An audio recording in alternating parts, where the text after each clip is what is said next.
Renting or buying? The timeless debate. But in 2025, the answer isn't as obvious as it used to be. With rising interest rates, fluctuating housing prices, and changing lifestyles, deciding where your money goes each month is more confusing than ever. So let's break it all down. Numbers, mindset, myths, and reality, to help you figure out what actually makes sense in 2025. Section 1. The old logic. Buy is always better.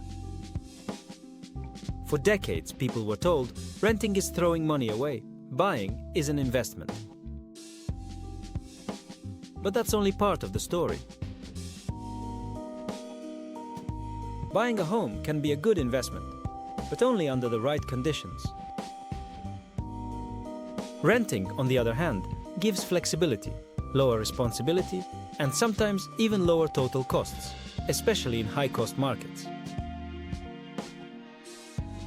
In 2025, the old buying is always smarter mentality doesn't hold up for everyone. Section 2. What's changed in 2025? Let's talk numbers. Home prices are still high in many areas, even after market corrections.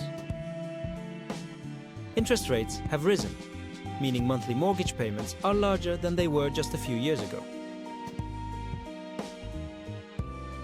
Rent has also increased, but in many cities it's still cheaper per month than the cost of owning after taxes, maintenance, and insurance. The average mortgage rate in 2025? Around 6 to 7%. That alone can add hundreds of dollars to your monthly payment. Buying in 2025 isn't automatically better, and for many, it's out of reach.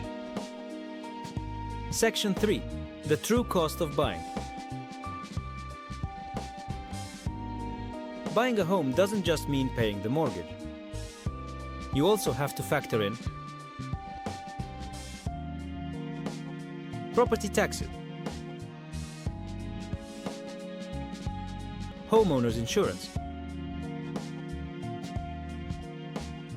repairs and maintenance, which can average 1 to 3% of the home's value annually. Closing costs. Real estate fees if you sell. Down payment, often tens of thousands of dollars. And don't forget, the first 5 to 10 years of a mortgage mostly go toward interest, not equity. That means if you move too soon, you may not actually make money on your home. Section 4. When buying makes sense. Buying still makes sense if you plan to stay in the home for 5 to 10 plus years. You've saved enough for a solid down payment.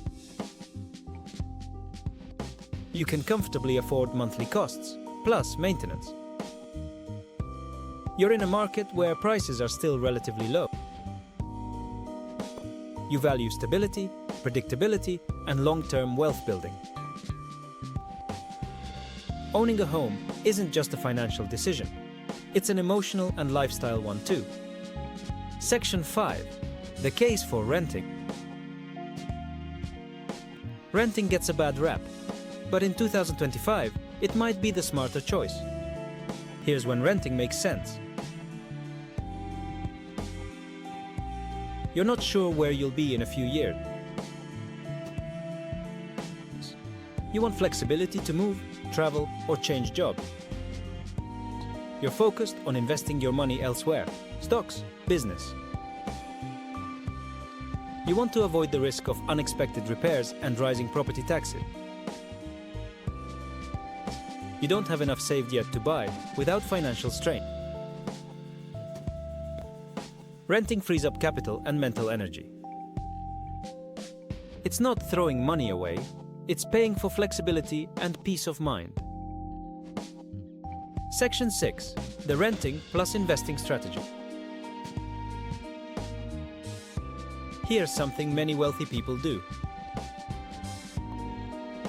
They rent where they live and buy where it makes financial sense. Instead of locking all their money into a primary residence, they invest in rental properties or index funds that generate passive income.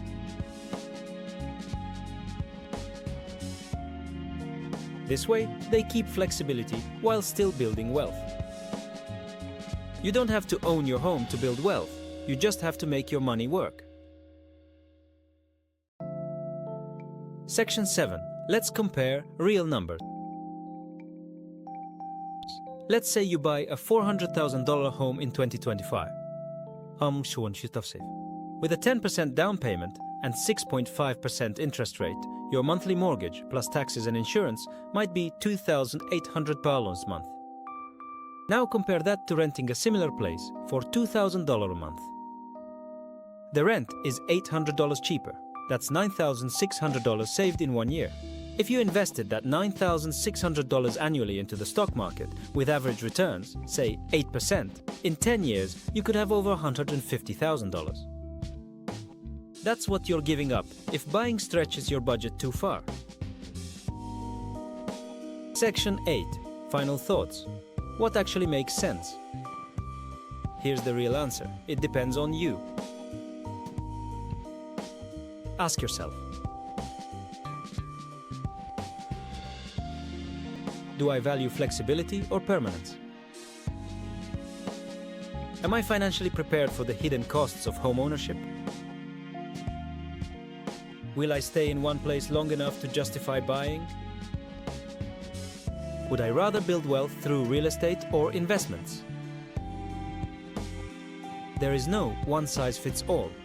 In 2025, the smarter move is the one that fits your life, not someone else's advice. Renting isn't failure. Buying isn't always wise. Choose based on strategy, not pressure. This is Compound State, helping you make smarter money moves in a changing world.